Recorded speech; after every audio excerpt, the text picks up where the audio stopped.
Today, we're going to have the spectacle not of Action Man or Inaction Man. We're going to see Liz Truss in all her wonderful uh, hand gesturing triumph, claiming that if she had been allowed to continue as Prime Minister, her mini budget would have saved £35.5 billion over 2 years.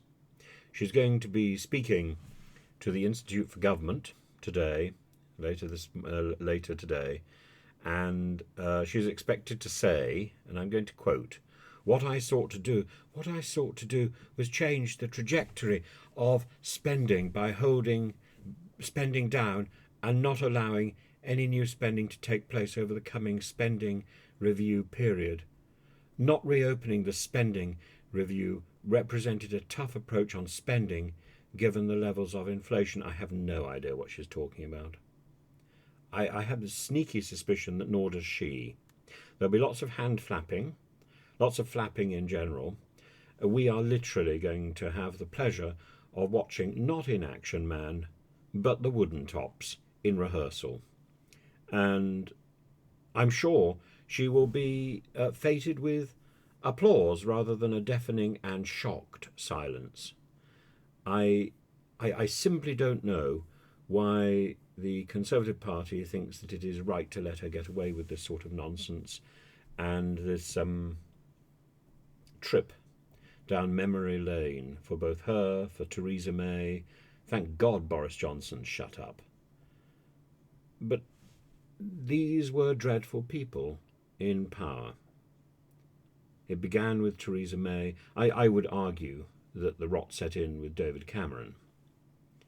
But we really saw the effects of disaster with Theresa May, Boris Johnson, and Liz Truss. Liz Truss, the archangel of disaster.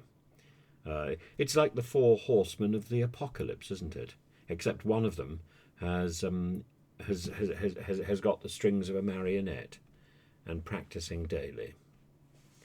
I suppose we will look forward to hearing what she's got to say, and we will analyse it. The analysis will be compelling. But why are we doing this? Because I suppose we fear that she may be given credibility as Rishi Sunak's government falls to pieces.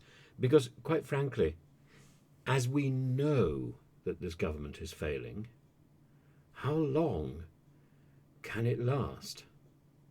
There will come a point, I think, when the opposition may call a vote of no confidence, and there may well be enough honest Conservatives to vote against the government, and they will bring down the government. And that could happen at any point, I would suggest, from mid-January onwards, at any point.